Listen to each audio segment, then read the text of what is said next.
Hi, my name is Stu Stover. Welcome to my microeconomics class. As you probably have figured out by looking at the book, looking at some of the material, this is not necessarily an easy course. There's lots of terminology that is sort of unique in some sense to economics, but there's all sorts of theories and concepts and all sorts of things that make this sort of hard to get your hands around how this is going to make sense. Because there's two things that I want from you guys. One is obviously I want you to get comfortable with the basic notion about how economics works. But the second question, which is in many cases far more important for me, is making sure we can apply this stuff against real life. Because these economic issues are really sort of front and center today in so many ways. And so where I wanted to start today was looking at something in Chapter 2 called the production possibility curve. Now, many of you figured this out already, but the first 4 chapters of the book are used in both micro and the macro. And so what I'm going to do is sort of start with some macroeconomic examples of how this thing works, and then get into some micro examples of how it works. And so we're going to do both sides of how this plays out in the two sides of economics.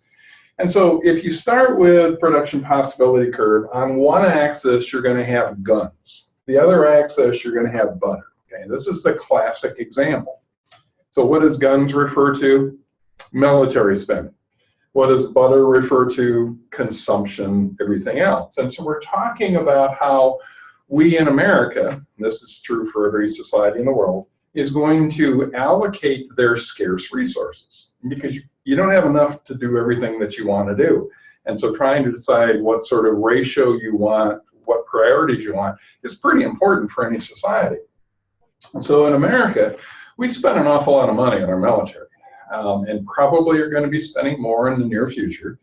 And and that's one of the choices as a society we can make. But typically what happens, and what I'm going to do is go back to a Ronald Reagan example of this. If you go back to Ronald Reagan, what we had when he showed up in office is we had a system, and this is obviously very rough, guys, so don't worry about the specifics on this, but we were spending a fair amount on guns, and we were spending obviously a fair amount on everything else. Ronald Reagan was convinced, for whatever reason, because we were in the Cold War with the Soviets, that we needed to spend more money in the military. And so what he did is he moved us up. And so we are now allocating more of our scarce resources towards military, which by definition means we're going to spend less on everything else. Well, how significant was that for America? We were a very big, very rich society. It wasn't all that consequential. Well, except when did the Japanese show up and invade our markets with cars and electronics and everything else? Well, it's kind of in this window of opportunity that we let them show up in some sense. Okay, so not a big deal. But the Soviets, on the other hand, they were already up here. What were they doing? They were spending an enormous amount of their scarce resources on the military. And so when Ronald Reagan upped the ante, what did the Soviets have to do? They also had to up the ante. Now what happens? Society collapses. Well, it collapses because where are the trucks to get the food from the farms to the cities where the people need it? In the Soviet Union, you had people dying of starvation in this time period because there just wasn't enough food available. And yet in the farms, you had 40% of the crops that were rotting in the fields, which meant where were the trucks that were supposed to be moving the agriculture goods around society? They were now in the military. And as a result, this choice that the Soviets had to make sort of in some sense collapsed their society. And so you can kind of see the macro implications of this. So if we spend more money on healthcare, it means we have to spend less money on something else, or whatever choices we're making. So in this state, obviously roads are a huge issue. So if we're going to spend more money on roads, what are we going to spend less money on? Those are important public policy choices that we in fact make. So let's slide this over to a micro example of how this stuff works. Because in a micro example, what do you got? Don't you and I have a certain income? the IRS, this is IRS time, at least for me, and I got to start doing my taxes. What does the federal government want to know? How much money I made this year? What is the money that I make this year? Isn't that just this curve at a personal level? Well, sure it is. And don't I have the opportunity to allocate my scarce resources in lots of different ways? So I can spend more money on a house, I can spend less money on a car, I can spend more money on entertainment, I can spend less, and however we make those choices is simply moving up and down the curve.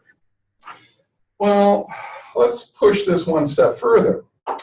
What happens if, say, you and I are making $50,000 a year? That's our curve.